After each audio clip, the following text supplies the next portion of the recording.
Blog Talk Radio.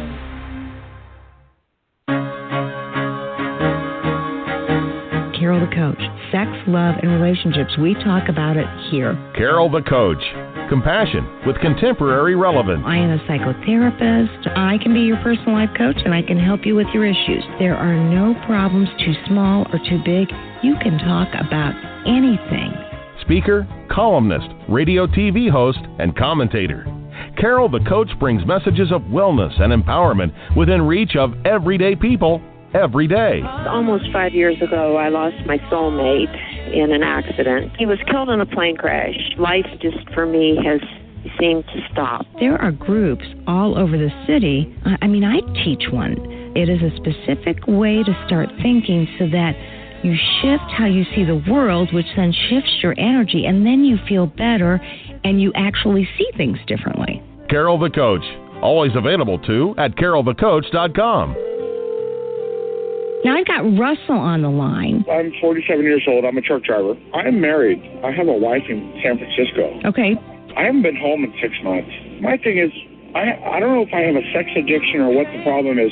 Why do I want what I can't have? And as soon as I can have it, I don't want it anymore. You're right on target when you say, I don't know if I have a sexual addiction. Well, guess what? Yes, you do. And you know what? That's my specialty, Russell. So you're at the right place. Continue. I meet women online, and I'm in a different part of the country. I travel all 48 states, so I love sex. I hear self-esteem issues. You never felt good enough, and you didn't feel like you were getting what you should have then, and you're reenacting that now. Do you want to change that about yourself? You get what you need. Oh. Yeah, Russell has self-esteem issues, and I got to tell you, so many of you do. If you're an addict, I guarantee you have self-esteem issues. If you didn't have them before, you got them now because what you've been doing is wrong, and you know it. And you know that, and this is not meant to be judgmental, but even though I'm not sure that we're meant to be a monogamous society, what I do believe to be true is that we are in a culture that absolutely embraces that, and the benefits from that are huge. Okay, now I say that, and in addition to that, what I do know is that we are inundated with information, with ads, with media that encourages us to look at everybody, everything, and want what we don't have. And when you want what you don't have, it is easy to create the compulsion to figure out what to do to get it. And that's not healthy. I'm here to tell you that you can't have a monogamous relationship and always be looking at the other side of the street. You know, the old saying, the grass is always greener. Well, yeah, it is, because we don't know what's over there on the other side, and we don't know what it's like to pick up their dirty clothes, to clean their car, to pick up their Kleenex, to watch them fart. Come on now. We're being real.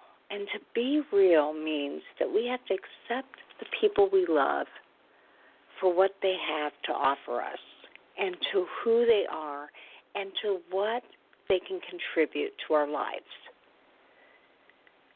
Now, I'm a believer in the 5 languages of love. I'm just finishing up an article on that, and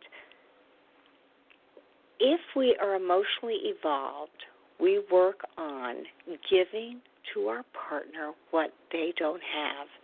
And I know many of you would think, well, a sex addict must need physical touch first and foremost out of the 5 love languages. And again, the love languages are gifts, physical touch, quality time, acts of service, and words of affirmation.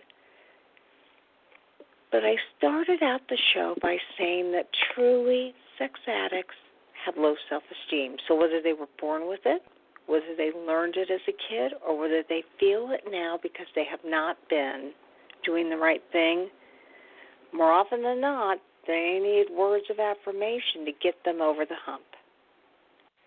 So if you're a partner listening to the show, you have undoubtedly felt so betrayed and angered that it's really hard to say anything positive to him or her because you don't feel that because they've hurt you. But I'm asking you to work into some emotional maturity and recognize how they've changed. And on occasion, just occasion, I want you to say to them, I know you're working hard, and I love you. Or, if you can't go, I love you, then say, I know you're working hard, and I noticed. Or, I appreciate the fact that you were reading your recovery material last night.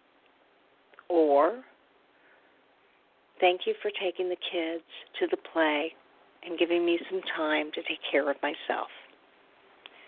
And if you're a sex addict working with a partner, I would love for you to say, you know, I want you to know I caused this and I'll do whatever it takes to make it better. Or, you know, honey, take care of yourself tonight. I have miles and miles of making up to do, and if you would take care of yourself tonight, I'll take care of everything else.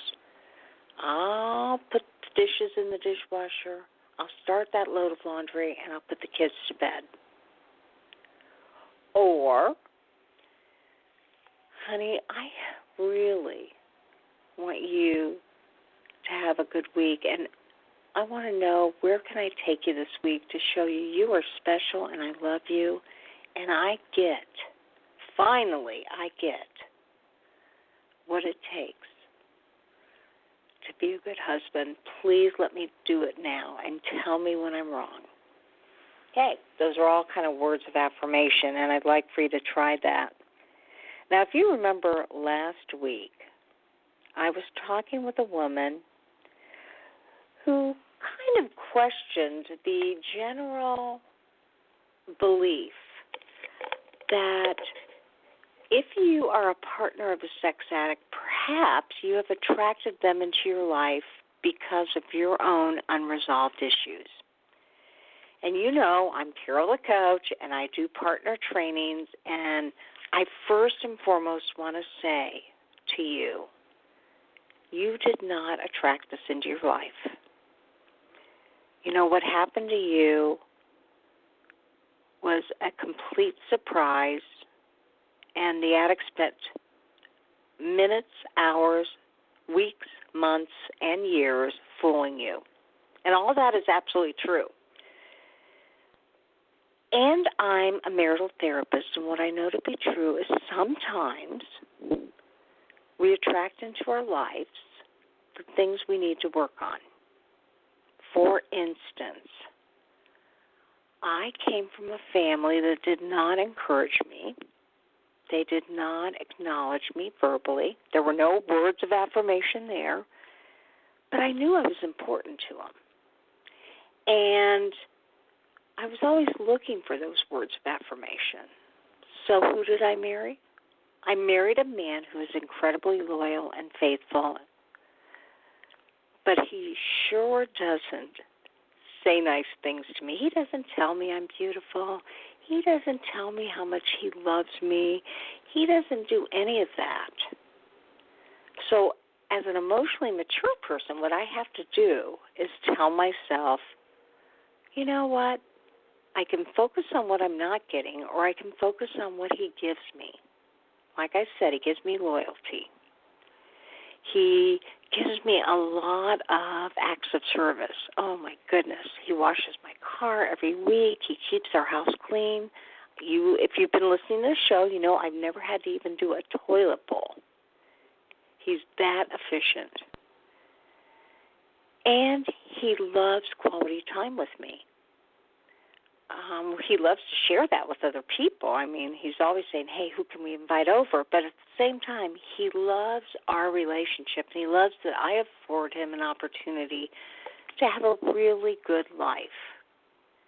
Okay, So I focus on those things. I don't focus on the fact that he doesn't say, hey, you're gorgeous, or he doesn't say, you look nice, or honey, I like that dress, or I love you so much.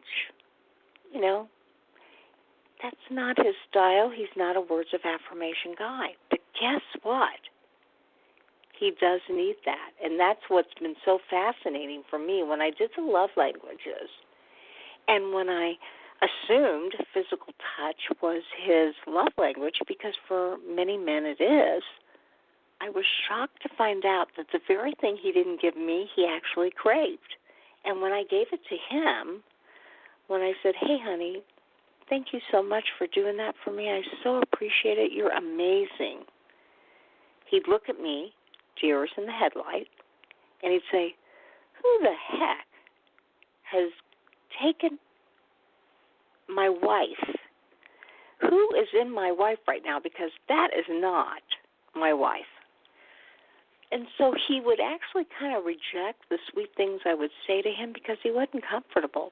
But that was still his love language.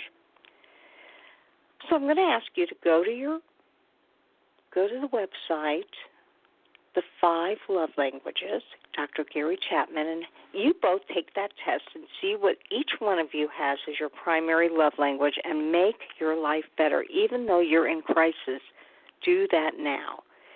And for my reader and listener who thought that maybe she was responsible in some way for attracting her addict, she said, if, however, the human magnet syndrome is true and I'm only addicted to the relationship because I have to work things out, is there hope for me? She then says, once the craving and obsessing starts, it's too late and nothing I do will help me. I don't know how to avoid men I'm attracted to, and why would I? I am not dating, but I hear various stories in recovery that my picker is broken, so I should never respond to a man I find attractive. This is a woman, by the way, who is not a partner, but she is and wonders. Well, she identifies as a sex and a love addict. So, here we go. She wonders if her picker is broken. She thinks she's codependent. She fears she only attracts narcissists. And anxious love addicts attract avoidant types. Well, that is true. There is this theory that if you love somebody and you have a love addiction, then you will probably be considered what we call the love pursuant, and you will end up with a love avoidant. Well, that's only if you've experienced that in your childhood and you're reenacting the trauma. So she says, it's when I'm left during the first falling in love period or after I feel that my partner is good, stable, self-sufficient, and leaves that I'm devastated. When the bums with no ambition leave me, I get over them pretty quickly. Is there ever hope for me finding love? She says, my AA sponsor of 5 years plus suggested I give it up. It'll never happen. However, I have found Sex and Love Addicts Anonymous and a sponsor, and I'm working with a therapist on DBT, and I'm also talking about EMDR, and I'm excited that I can be reprogrammed. I'm going to ask her this question as well, but wanted to get your CSAP perspective. Your podcasts have really been lifesavers since June of 2016. So, is there any hope for me? Well, absolutely. As much work as you're doing tells me, as an addict, there is plenty of hope for you. And you've got a good therapist. You're working on DBT so that you realize that there may be some behaviors you demonstrate that pull people in and then push them out. And do I think you attract people in your life that don't give you what you need? I don't think you attract that, but here's what I know to be true. It's hard to have a good picker if you're really working on yourself and you got a lot of work to do. So I would encourage you to take some time off anywhere from 6 months to a year. I know that feels like a huge amount of time, but it really isn't. And keep working on you. And when you invest in your own emotional love tank for a year and you work with a sponsor and you stay with your 12-step group, there is no doubt in my mind that you can be the person you want to be and that your picker, as you put it, will be repaired, and that you'll start trusting yourself so that when you're with somebody and your picker says, you know what, this guy's selfish, you'll no longer continue to see that person. You'll trust your own intuition and you'll go for somebody else. And that's because you've worked so hard on yourself and to say, I'm not going to settle. So I hope that gives you some hope, strength, and recovery, because you are worth it and you can work these things out. I have no doubt about that. Keep working on you. Keep working with SLAA. Keep working with your sponsor. And keep me posted on how you're doing. Because when you work it works, and that's what I promise for you. Now, tonight I'm excited because I'm interviewing a woman who is the producer and host of the Betrayal Trauma Recovery podcast. And she's the founder of Betrayal Trauma Recovery. So if you're a partner of a loved one, a love addict, or a sex addict, if you are somebody that does not know how to create your own sense of boundaries, your own sense of self, if you really want to be able to engage in a relationship that's healthy, you get to decide how you do that. You either stay with this person and see if you can't work it out, or you know when to leave and you move on and you find the right person. But this woman had really experienced a lot of betrayal in her own life, and after years of attempting to help her husband recover from his pornography addiction and his anger issues, she decided that one of the things she could do was to educate women about how to safely and effectively navigate their husband's sex addiction and related behaviors. And she has created this recovery program where there are lots of coaches that have been certified by APSATS, and you know APSATS is the Association of Partners of Sex Addicts Trauma Specialists. That's what I am. And these people know how to help partners so that you don't feel guilty, or like my last emailer who thought maybe she had magnetically attracted the sex addict into her life. So, Anne, welcome to the show, and I'm just so thrilled to have you on because you have really made it your mission to help partners of sex addicts. Thank you so much, Carol. It's good to be here. Yes, I am so impressed with how much work you have done and how it has occurred out of your own trauma and your own recovery. Can you tell me a little bit about that? You know, what made you start podcasting, and how did you deal with your own traumatic experience? What happened? So my then husband's pornography and sexual addiction escalated out of control after years of trying to help him. And when I say trying to help him, I think now I know that was enabling. But as I tried to hold my family together, he ended up assaulting me, and he was arrested and removed from our home.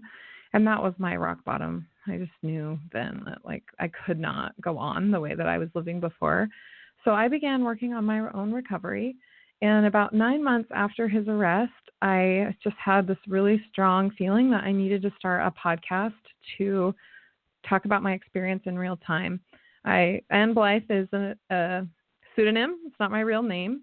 And so I was talking about what was happening as it was happening. And my betrayal trauma symptoms, they've been pretty intense for a number of reasons. And I know your listeners are familiar with betrayal trauma. So it's been pretty intense. And I'm really grateful for all the people who have listened and helped support me in my recovery. Well, you said, my listeners are all pretty familiar, and I do believe that most of them are, but we have new listeners every single week. So describe what betrayal trauma is. For me, it's like obsessive thoughts, trying to safety seeking, and those types of behaviors that might be considered to some people crazy. I'm not trying to control my husband. I'm just trying to get safety again, and I can't figure out how to do it because he's not safe. And so I've like obsessive thoughts, hypervigilance, anxiety, depression, worry, sleep problems, a lot of symptoms. It differs with every woman that cause trauma and just absolute stress in your life. And for me, the one that I deal with the most is obsessive thoughts, like this argument that I have in my head about why things should be a certain way just over and over and over. And that's been, for me, the hardest betrayal trauma symptom to overcome. Well, absolutely. And, you said it beautifully, because when a partner has been betrayed, there are lots of automatic central nervous responses that occur to the betrayal. They feel anxious, they feel scared, they feel hypervigilant, they feel angry. And so obviously, not only did you have to deal with his betrayal, but then in lots of ways you had to deal with your impending danger. So you're not with him right now. Right. Yeah. After his arrest, I held a no-contact boundary, and that was given to him by the court. And while I had that space, I was able to learn more about what was happening to me and what was going on. And all of a sudden, it was like just light bulbs popping all over the place that I had been a victim of abuse, gaslighting, lying, manipulation for about 7 years. Also, that he was never really in recovery, which I think because I wasn't in recovery, I didn't know what to look for. And so I just believed his lies and believed what he was telling me, even though his behaviors were still very dangerous. Well, absolutely. And so how did you figure out that he was not good for you and that you needed to separate from him? Well, after his arrest, it became very clear. At the time, I was praying to know if I needed to be separated and how to do that. And I was praying and praying and praying, and I wasn't getting any support from my church leader or my therapist. I kept telling them, I think that the abuse is escalating. I think we need to separate. And they kept kind of trying to talk me off the ledge, sort of like, he's a great guy. I don't know, sort of, why are you so upset about this? And I just prayed for a clear sign that he needed to be out of the home. And I thought that when I got that clear sign, I would go to them and say, okay, this is the clear sign that he needs to be out of the home. Will you please help me get him out? Because he, as I asked him over and over again, I think we need to separate. I don't feel comfortable with you. And he said, nope, my name is on the deed of our home. I am staying here. I am not leaving. Anyway, so when he assaulted me, he pushed my fingers back and he pushed me against the kitchen cabinets. I knew that that was my sign, but I didn't know what to do. And I packed my kids in the car and I took them up to my parents' house. And then I went to the doctor and I told the doctor what had happened. And the doctor called the police, and the police went that night and removed him from our home. Well, you had, with the help of at least your doctor, the foresight to realize that you needed to be safe first and foremost. Mm-hmm. And it sounds like you were up against a bunch of professionals who did not encourage you to do that. No, my husband was... Oh, go ahead. Go ahead. Well, I was going to say, what do you think in retrospect contributed to that? I think my husband or ex-husband, so manipulative and so able to convince people of the true situation that even though I was saying flat out, my husband's a pornography addict, he has not stopped viewing pornography, he's also verbally assaulting me, he's punching walls, he always had a really good reason for it. And the reason was that I asked him too many questions, or that I did this, or that I did that. And so my church leader and the therapist that we were going to at the time just thought it was, they tried to remain neutral, quote unquote neutral. And that may work for some situations, but in a situation of abuse and sexual addiction, remaining neutral is actually siding with the abuser, because that's what they want. They would like people to remain neutral so that it's both people's problems, because then the person who's being abused has a very difficult time getting help. And so I couldn't figure out a way to get out from under that, because they were viewing us as, okay, well, there's her side of the story and there's his side of the story, and the truth must be somewhere in the middle, when that wasn't the case at all. I was telling the truth and he was lying. And then I couldn't gain any traction or try to figure out what to do or get any help. And it was terrifying. And thinking about it even now, that's part of my trauma, is thinking about that situation even now, where I'm actively seeking help and not able to get it. It was just, it causes so much anxiety. Like my stomach scrunches up and I kind of just start breathing heavy. And I think, I can't believe that even if you're trying to get help, it's still very difficult. Well, absolutely. And I have to commend you, because clearly there was something inside of you that knew that even though people were discouraging you, there was no reason for you to be treated like this, and you had to get some help. Mm-hmm. Yep. So now, obviously, you're a person who figured it out and did your due diligence, and actually, you've turned this whole horrible situation into some hope, strength, and recovery, because you've started this podcast. So say a little bit about that. So, in the process of reaching out through my personal story, I received a lot of emails. At first, I was podcasting about my 12-step experience, because I started attending a 12-step group and just what was happening with that. And then I had some friends, actually, who were APSATS trained. So I started talking with them, and I was really excited to be able to share what I was learning. And then I started receiving, lots of emails from women from all over. And knowing that sexual addiction is affecting wives of sexual addicts worldwide, I decided to start a nonprofit online coaching practice with only APSATS coaches, which you mentioned earlier. It was the Association of Partners of Sex Addicts Trauma Specialists. And I decided to use these specifically trained coaches because I had been so traumatized by the professionals and church leaders who were not able to help me or even understand what was happening. So APSATS coaches, in my view, and you are one of these, are some of the only professionals I've found that can help women begin to establish safety and begin healing immediately. And I felt like with those other therapists, there's just this huge learning curve. And I was paying them to train them about betrayal trauma at times. It wasn't helpful. So at Betrayal Trauma Recovery, we provide support calls that people can schedule the very day that they need them, so they don't have to wait a week to get into someone. And they can schedule them for regular times, like if they're waiting for their son's soccer practice, or if they're having a lunch break, or if they're on a walk, or even if they're on a machine at the gym, which I'm sure the person next to you on the machine would be super excited to hear what you're talking about. But our support groups are really affordable, and they help women with various recovery topics, like from boundaries to relapse preparedness. We're starting one soon about separation and reconciliation. And we just had a class about how to educate women about how to protect and heal their children and how to talk to their children about what's happening. And we'll also soon be launching a crisis drop-in groups for women in trauma who need a safe place as quickly as possible without having to wait an entire week for an appointment.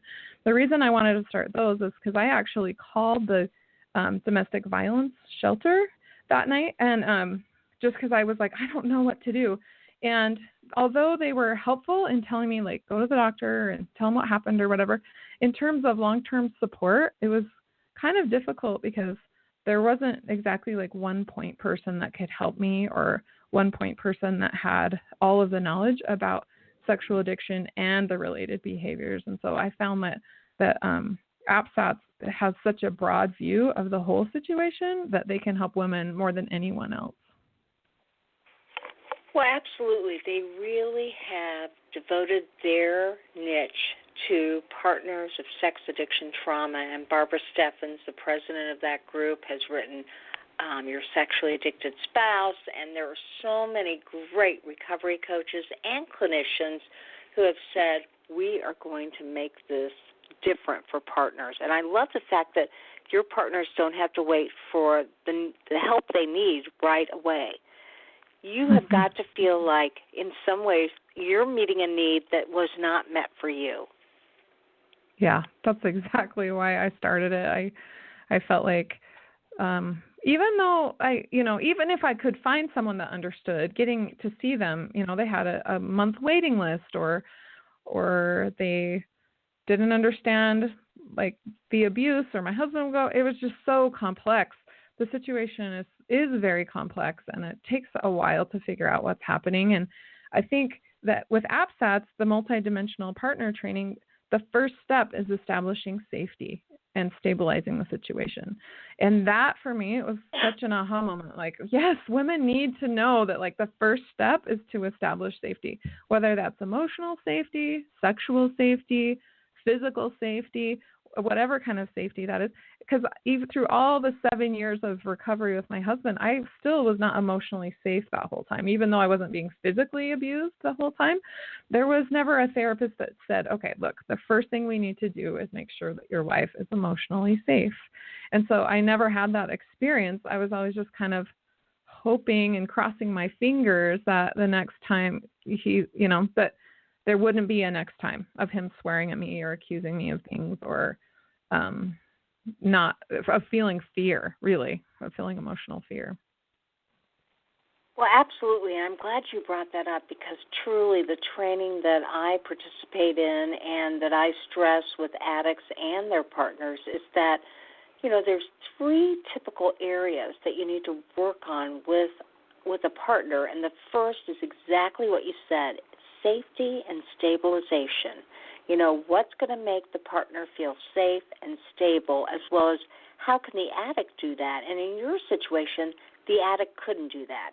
It sounds like he was either too narcissistic or too angry to be able to empathize, validate, and acknowledge what your needs were. Mm-hmm. Yeah, so that's exactly what happened. Tell me a little bit about your own professional background and how you came to have the confidence to start the Betrayal Trauma Recovery program. So I have a master's of education, and I taught on a college level for years, and also junior high, which makes me kind of laugh because many addicts who are not in recovery are kind of stuck at that junior high mentality of emotional maturity. So at my core, I'm a teacher who wants to educate women about betrayal trauma and the ways to heal. So I combined that with my years of blogging and social media experience, and I found that I have a worldwide classroom to teach women about a topic that affects so many of us. And founding this nonprofit practice doesn't make me an expert, so I'm still podcasting and sharing in real time. In fact, today I had a pretty intense trauma trigger that came up. I had to breathe through it, especially knowing that I would talk to you tonight. I thought, I have to use my tools tonight. So healing for me is in progress still. And the APSATS coaches at Betrayal Trauma Recovery, they are the true experts. And you can read more about who they are or what makes them special at our website, which is btr.org. btr.org. And if they go to btr.org, they'll get on a website that will kind of explain your mission, and it actually has recovery coaches that have been trained and that will help them to feel safe and stabilized. Is that right? Yes, exactly. And you have a podcast to help women all over the world. So tell us a little bit about your podcast. Well, my podcast is just me. At first, it was me crying into the microphone. Really, I think I deleted some of the beginning ones because it was just me just freaking out and saying, it was really was in real time. But sharing my personal story helped me heal a lot because I was able to process and able to get feedback in a very interesting way. I wouldn't recommend it for everyone, But for me, it was very healing. I learned that my story is kind of full of universal themes. When I started the journey, I felt so alone. I felt so scared. I felt so worried. But it turns out that hundreds of thousands of women are experiencing heartbreak, women and men. They're experiencing heartbreak, and we all have different personalities and talents. But sexual addicts tend to use the same tactics regardless, the lying, the gaslighting, the narcissistic type behaviors. So it was so nice to know through the power of the internet that all the abuse and betrayal that I had suffered had nothing to do with me. And luckily the podcast has evolved to now it's not so much me crying into the microphone anymore, although some days I still will do that. If I start having sort of a trauma episode, I still will say, okay, I'm doing a trauma update. This is where I'm at now. But it's been a year and a half, and I'm pretty much stabilized now and processing and grieving still a little bit. And I hope soon I'll be able to start reconnecting. And I actually even thought about dating today, which was like a miracle. That was a miracle, actually. Well, that just shows that you are moving on and that you are getting healthier and healthier to even begin to explore getting into another relationship. Good job. Yeah, it's a little scary, but I'm going to do it, I think. I think it's part, even if it doesn't go anywhere, I think it's just part of the recovery process.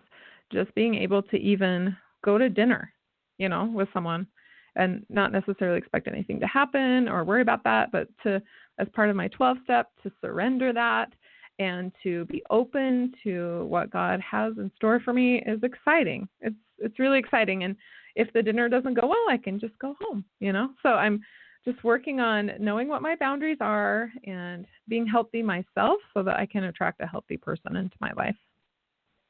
Well, and let's face it. If I send 50 women out there to do Match.com or eHarmony or whatever, a church group, whatever, probably 45 of them are going to go out on a date and go, whoa, that was not what I wanted to do. That might have even been a waste of my time.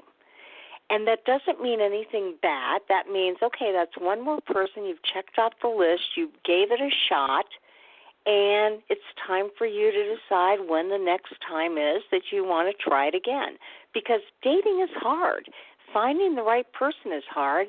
But enjoying yourself is really the ultimate outcome for right now. And it's really appreciating the person you're with, even if you decide, yeah, I don't think I need to go out with this person again, but I love the fact that he loved his kids, or I love the fact that he worked hard, or I love the fact that he was into me even if I wasn't into him. Mm-hmm. So I really appreciate the vulnerable position you're in and want to also endorse the fact that there are a lot of women that haven't been through your betrayal that end up with the same outcome. They leave the date going, whoa, that person definitely wasn't for me. Mm-hmm. Yeah, I'm looking at it as a exercise in recovery rather than I'm ready to find the right person, right? So I feel like I'm still in the phase where this is just part of my recovery. I'm dipping my toe in to see if I can have a healthy conversation with a man at dinner. And if I can, great. Yay. It was a success. And then if I have a hard time, then I can take a step back and work my recovery more, call my sponsor, work with an APSATS coach, work with my therapist, and move on from there. I think that I'm just trying to take one step at a time and go really, really slow. Well, absolutely. And, one of the things that you have shared with me is that your story is full of a lot of universal themes and that you're on this journey to help other women and also to get your needs met, to create the life that you deserve. Now, tell me a little bit about the benefits of anybody who's listening to this show. What are the benefits if they go to btr.org and Obviously you've got coaches on there that have their own bios. What should they look for? So one of the things that I think everyone can benefit from coming to btr.org is feeling a sense of togetherness, that they're not alone, that, when I was going through it, I thought, well, maybe it's because I'm opinionated or ask questions or I'm very logical. Maybe I need to be more vulnerable or more this or more that. But then I would meet women who were totally different than me, right? They were super vulnerable, or they were really sweet, or they made dinner every night, and I don't do that, And I thought, wait a minute, they're experiencing the same things. And so all of a sudden it was like, this isn't about me, right? This isn't about me. So that feeling of sisterhood, which is why we only treat women, not because I don't think that women are sex addicts or that men aren't hurt, but for our particular organization, I find it's just such a safe place to be with women and feel that safety and feel that togetherness. I love that. Another common thing that many of the women have experienced is secondary trauma by professionals who don't understand sexual addiction and the behaviors associated with it. So they don't understand that this guy who seems really great, right? He seems so nice and he seems so this and that. At home, he's scaring her to death, So they don't understand really the lying or the manipulation or the emotional abuse. So to come to this safe place where women believe you and they can validate you and they can understand in a way that no one else can because they've experienced it themselves is so freeing. Because sometimes, even in my neighborhood, I remember my neighbor, who's the sweetest, nicest person, she said, I've wanted to help you, but I don't want to take sides. And so I'm not going to help you. And I know that someone from Betrayal Trauma Recovery, someone in our group, someone who's experienced it, they would never say something like that. They'd throw their arms around you and give you a hug and be like, I am so sorry. I understand. And it wasn't because my neighbor is not an amazing and sweet person. She just couldn't understand what I was going through, especially because from her perspective, he seemed, like this upstanding, righteous churchgoer, right? So the other thing that I think is really cool is that we're all in this healing process. So I've been consistently working since my husband's arrest, but it's not a linear process.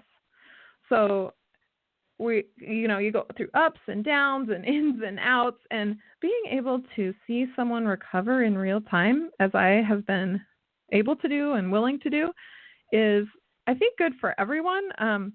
My hope is that they'll see, okay, maybe my process won't look exactly like her process. Maybe I'll experience some different things. As I've talked to women, I can see that we are all it's sort of circular and spiral situation. And so when I get on and say, oh, I feel great today, I feel hopeful, I feel happy, and then maybe a week later, I'm like, I was super triggered today and it was very difficult, people can understand the kind of normalize the healing process rather than hearing someone and they're like, and then I was amazing in 3 weeks and I never thought about it again. I just don't think that type of thing is realistic. So having this long-term view of someone's recovery in real time has been cool for our community, because I think everybody's a little bit more vulnerable. As I've been able to be vulnerable, they kind of follow my lead, which is cool, even though sometimes I'm just a mess, but it's really cool to see everyone be able to be in that place where they're vulnerable. So right now I'm part of one of our recovery APSATS. Sorry, let me rephrase. Right now I'm part of a facilitated group of Betrayal Trauma Recovery. Coach Kat is doing one with intimate treason. And so people can see me make giant leaps forward and then a few steps back. And I don't know, this whole process for everyone is complex, but it's also in some ways, if you understand it and you know what you're looking at, it's actually pretty simple, and it's just not very easy sometimes. Okay, so tell our listeners, what is intimate treason? Because they probably don't know. Intimate treason is a workbook that helps women process the trauma that they're experiencing. So it has chapters that they can read, and then questions that they can use to process their trauma and process their experiences. So our group is a workbook group where women write their responses and then they post them inside the group, and the group is facilitated by an APSATS coach. So she's able to help them process the information, and then other women reading their responses can be like, oh, that's how I felt too, or that's really interesting. I haven't thought about that way before. So it's a wonderful resource to use. We have it available at btr.org/resources, and you can also, of course, get it on Amazon. And for some reason, the author is leaving me right now. Claudia Black. There we go. It came to me. And I was going to say, she is one of our favorites, and I've got to say, we've had her on the show. And, you know, she was the guru of helping children of alcoholics get healthy. And then she started really studying betrayal and found out that the worst of betrayal in any way, shape, or form was partner betrayal. And prior to you coming on the show, I had said that I just went to an EMDR trauma training this weekend, and they said next to parental betrayal, and of course, if that's, you know, your mother or father abused you sexually, physically, emotionally, the next worst betrayal is partner betrayal. And interestingly enough, you identified a third type of betrayal, and that is therapist or institutional betrayal. When your therapist doesn't get it, and they end up saying things like, oh, you need to work harder, or you're not appreciating him enough, or, oh, you're not having enough sex. That's why he's having all these problems. And they make you the person at fault for your partner, the addict's, behavior. Yep. And for me, that's actually been the most traumatizing part of it, is that part. Because I knew what was going on and I wanted to get help, but all the help I received was just hurting me more and almost giving my ex more ammunition to abuse me. So that was the part that was just so awful. I don't want any woman to go through that.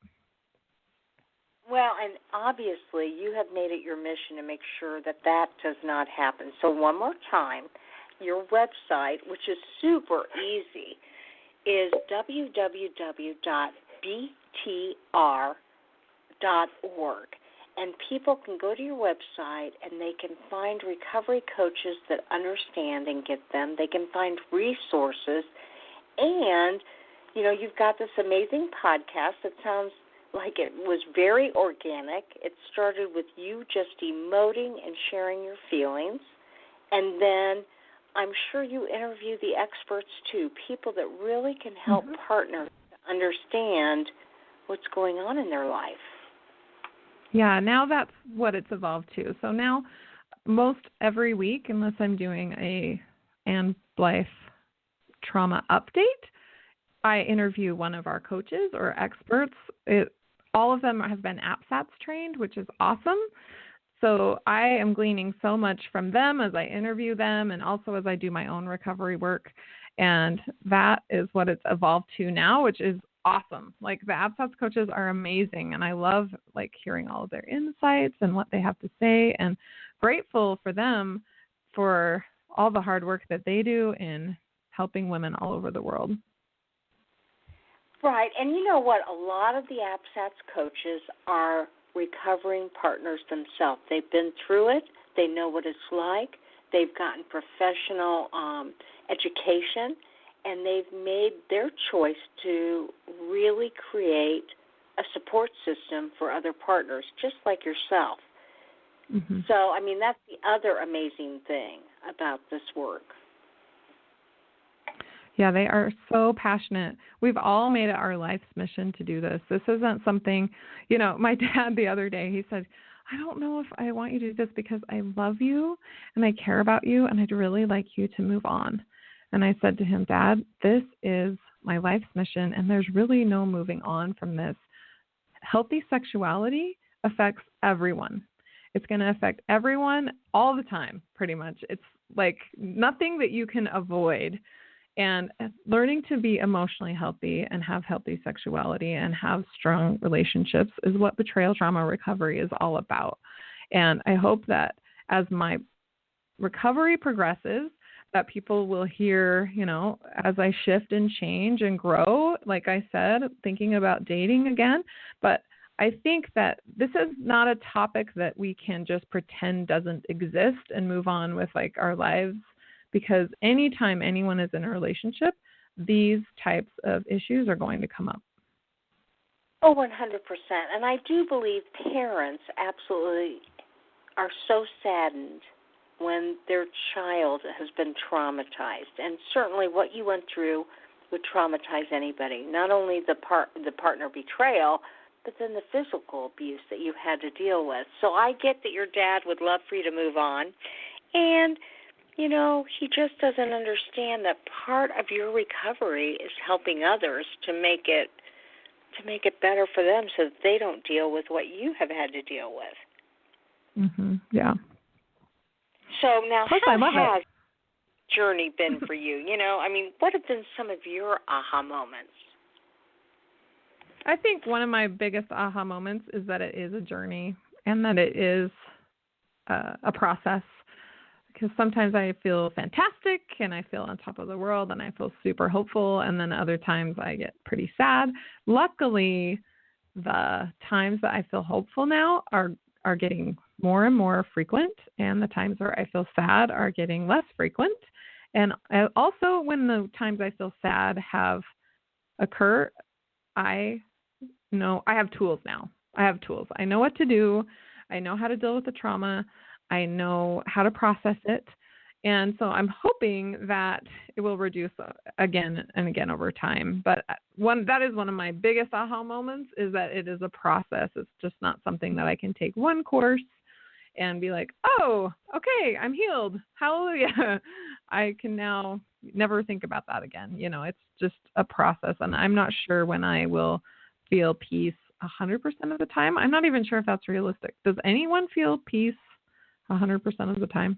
Probably not. But well, no, I don't think so. And here's what I know to be true. For an addict, it takes them 3 to 5 years to develop new neurocircuitry so that they no longer are triggered and have very manageable urges and cravings. Now, I always say it is the partner. Well, I say it's the addict that carries the shame, but it's the partner that carries the blame and pain. Institutions and wrong-meaning friends make partners feel like there was something that they might have been able to do differently that would have changed the outcome. And you and I know that is not true. And we have to share that message with partners that you are not at fault for your addict's behavior. But you really do, as partners of loved ones that share an addiction, you really do feel their pain and you feel your own pain because you're the collateral damage. And so what I really encourage partners of sex addicts to do is to understand that this process, too, takes anywhere from 2 to 5 years. At year 1, you're really in shock, and you're just functioning to get through the day, and you're trying to make sense of a horrible situation, and you're asking yourself, my gosh, what the heck was I in love with an illusion? Because what you find out is that your addict has lied to you about everything in their daily activity. So you really go, oh my gosh, I thought I loved this person. Now I realize he's an illusion. And after that first year, the second year, you start coming out of the fog and you start figuring out what is it that it requires to get healthy. And then year 3, you really incorporate those things: exercise, support, recovery coaches, recovery clinicians, the right reading, and you begin to say, I am going to get in good, solid recovery. Year 4 and 5 is that recovery plus the normal stuff, lots of self-care, having friends that support you, family members that can give you what you need. And if you can't get it, you really set boundaries to keep that as minimal as possible, because you need to be around people that love you unconditionally and support you. Now, who in your life has supported you? My parents have been amazing. They really understand sexual addiction, which is really rare, I think, but they understand it. They're able to really empathize with me. They also were very confused at first, just like I was. They too were manipulated. They too were lied to. And so in the beginning, when I thought, is he abusive? Is he not abusive? He's praying with me. He says the right things sometimes, and then he just loses it. What is going on? They were confused just along with me. And then when the arrest happened, my mom was willing to read the books that I was reading. She was willing to tend my children while I went to therapy and while I podcasted or, anything that I needed to do for my healing. She has been so supportive. In fact, she's tending my children right now as we talk. So my parents have been incredible. My support group with my 12-step group has been amazing. The women in my group are just solid and they're in recovery themselves. And so I just appreciate their insights, and also my sponsor. She's been amazing too. And then the APSATS coaches that I've become dear, dear friends with and work with every day have been such a support. And I'm just in awe of the knowledge that they have and how understanding and validating they are with other women. So I've just had so much support. I know that there are a lot of women, but I know that there are so many women who don't have the support that I have been able to have. Like, my parents also support me financially so that I'm able to do this. And that is incredible. So I feel like because I have all the support that I do, that I want to do this for women who don't have that support. Because I've met women who don't have anyone. There's no one who gets it. Their own parents don't understand it. Maybe their friends don't understand it. There are women who just are totally alone. And my podcast, or maybe even your podcast, is like their only thread to feeling not isolated, to feeling validated.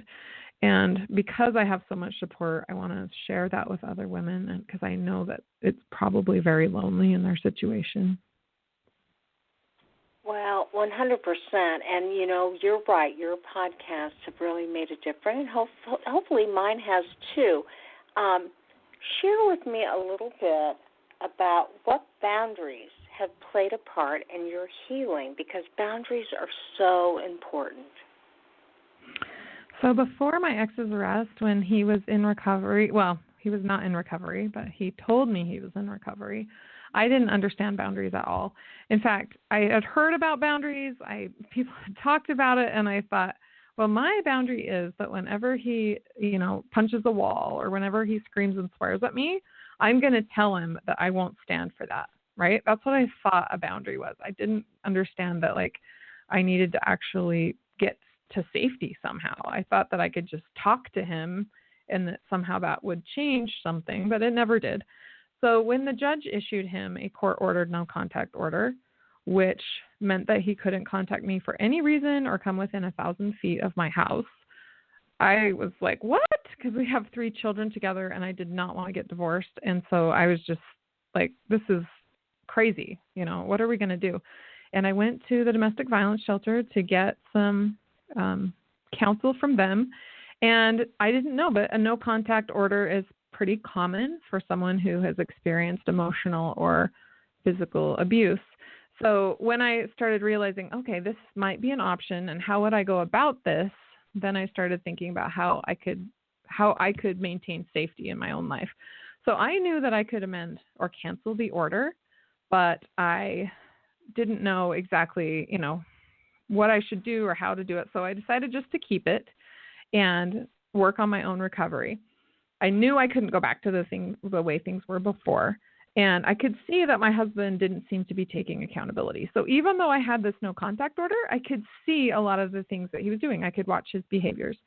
So I could see that he was showing no remorse or creating a plan, because he could have talked through a third party to indicate some of those things to me. But he didn't do any of those things. So I kept that boundary. And then I waited patiently to see signs of recovery, but instead I watched him choose to purchase an overpriced car. I watched him shut down our bank account, and bank records showed that he was online dating and visiting massage parlors. And then friends told me that he was blaming me and claiming that he was the victim, claiming that he had been betrayed. And then he filed for divorce. So with actions like that, there was really no reason for me to discuss anything, because I knew that if I tried to enter into a discussion, it would probably just end in me being emotionally abused or lied to. So I actually still keep that boundary 18 months later, and I will continue to keep that boundary until I see some real change. I genuinely love my husband, my ex-husband actually, and I really miss him, and my hope for him is that he'll find recovery, but unfortunately there hasn't been any. And so for me, that's the only way for me to maintain my safety. And it's also been really freeing to just have that boundary and let him go. It's been hard. It's been sad, but I have found a lot of peace through keeping that boundary. Well, I just so appreciate your devotion. You have been through so much. And so far, what is the time frame? From the point of discovery, when you first figured out that he had a major problem with sex addiction until now, how much time has gone by? That was in 2010. Okay, so actually, I'm sorry, it was in 2009. Years. Yeah. Okay. It was in 2009. And yeah. Look at where you've come and where you've gone with that. You really have made a difference in your own life and in the lives of others. So, again, I want to encourage anybody listening to tune into your podcast. And how can they hear your podcast? So I'm on SoundCloud, and we're also on iTunes. So just type in Betrayal Trauma Recovery, and you can find us, or through your podcast, app that you have on your phone. They can find it there. Well, Anne, I cannot thank you enough for sharing your own personal story and what you've done to heal yourself and help the many partners who are alone and have no options. They can go to the podcast. It's free. They can get information. They can hear your story, and they can feel that hope, strength, and recovery that, you've been going through and that you want other women to go through too. Thank you so much. Thank you for having me. All right. You take care and keep me posted on how you're doing. I'd love to have you back on the show. I'd love that. That'd be great. All right. You take care. That was Anne, and obviously she is working really hard. Her website is btr.org, and you can go to iTunes and hear her podcast where she interviews recovery coaches and, of course, shares her own personal transformational story and saga with you. Obviously this is a woman who has made it her own and who has done the hard work to take her life to the next level. And be thinking about what you can do. I oftentimes ask my partners that I work with to write a blog or to submit some stories, and that I'll put it on my website. Anything to encourage hope, strength, and recovery in this field, and to increase healing and to work through the betrayal and the trauma.